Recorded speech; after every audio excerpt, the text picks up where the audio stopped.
99% of people are not willing to do what it takes to make their dreams come true. The Marines have a saying, everybody wants to go to heaven, but nobody wants to die.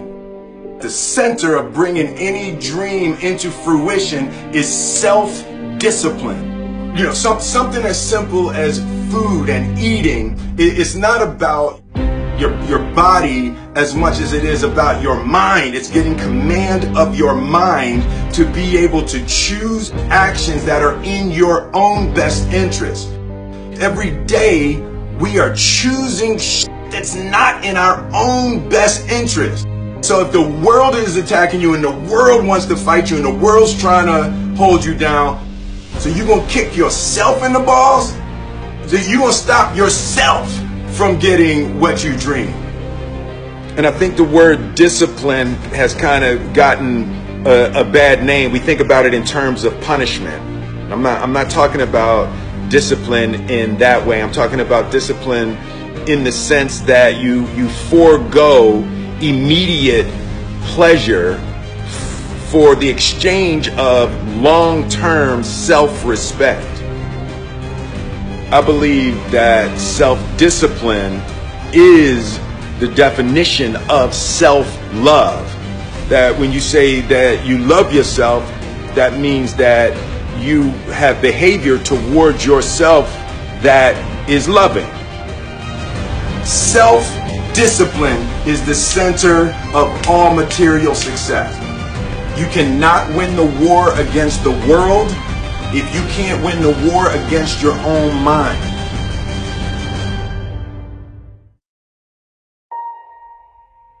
Self-love is when you say to yourself, oh, man, look, I know you and that girl got a real connection. I know y'all vibe, but that's your girl's cousin. So I love you too much to let you do that. It's like you say to yourself, hey man, look, I know you want to eat that pizza and it'll be really good, you know, but I can't let you eat that, man, because if you eat that pizza, you're going to feel like you know, and I love you too much to let you eat that. Self-love is, hey, look, I know you got a test on Monday, you know, and I know you really want to go out with your friends. It's Saturday night, you want to go out, but if you fail that test, you're not going to feel good about yourself. You know, I love you too much to let you go out tonight. Self-discipline is self-love. If you want to be happy, you have to love yourself, which means you have to discipline your behavior. The road to sustained happiness is through disciplining your behavior. We tend to base our self-esteem on what other people think.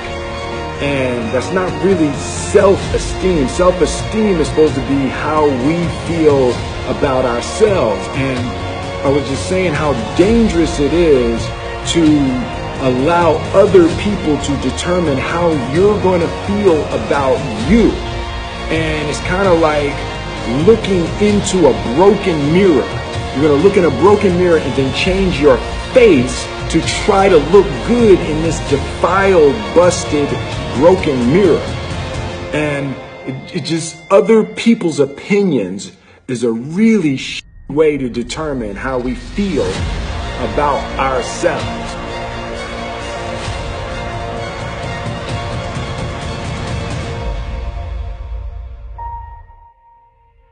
It don't matter whose fault it is that something is broken if it's your responsibility to fix it. For example, it's not somebody's fault if their father was an abusive alcoholic, but it's for damn sure their responsibility to figure out how they're going to deal with those traumas and try to make a life out of it. It's not your fault if your partner cheated and ruined your marriage, but it is for damn sure your responsibility to figure out how to take that pain and how to overcome that and build a happy life for yourself. Fault and responsibility do not go together. It sucks, but they don't. When something is somebody's fault, We want them to suffer. We want them punished. We want them to pay. We want it to be their responsibility to fix it. But that's not how it works, especially when it's your heart. Your heart, your life, your happiness is your responsibility and your responsibility alone.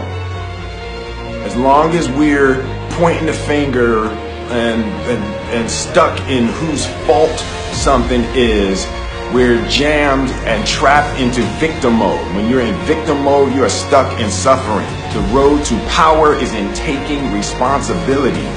Your heart, your life, your happiness is your responsibility and your responsibility alone. You can make a person smile, you can make a person feel good, you can make a person laugh, but whether or not a person is happy is deeply and totally and utterly out of your control. The prerequisite for spending time with any person is that they nourish and inspire you. They feed your flame. Look at your last 5 text messages. Are those people feeding your flames or dousing your fire? Put your phone down for just a second and look around. Look to the people around you. Are those people throwing logs on your fire or are they pissing on it?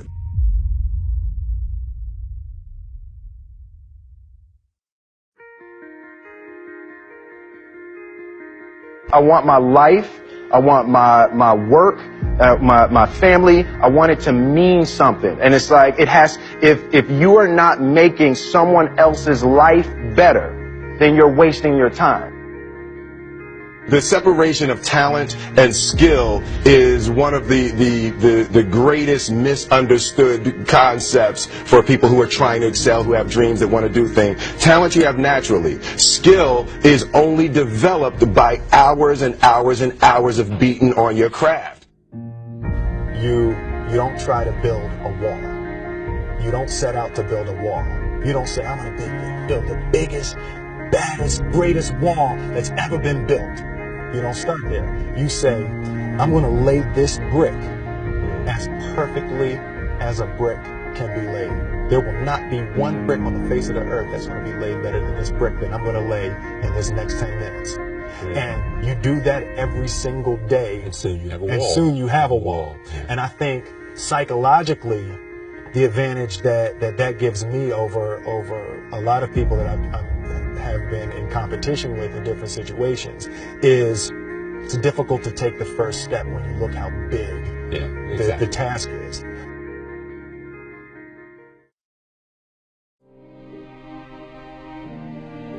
The definition of who I am is very clear to me, and it also redefines who I want to be, in that I know for a fact that I'm stronger than I thought I was. You know, you can't help but ask yourself the question, what would I do if I was in Muhammad Ali's shoes? I'm motivated by fear. I hate being scared to do something. And I think what developed in my early days was the attitude that I started attacking things that I was scared of. Why were you scared in your bed the night before? What do you need that fear for? Just don't go. Why are you scared in your bed 16 hours before you jump? Why are you scared in the car? Why could you not enjoy breakfast? Fear of what? You're nowhere even near the airplane. Everything up to the stepping out, there's actually no reason to be scared. It only just ruins your day. You don't have to jump. And then in that moment, all of a sudden, where you should be terrified is the most blissful experience of your life. And God placed the best things in life on the other side of terror.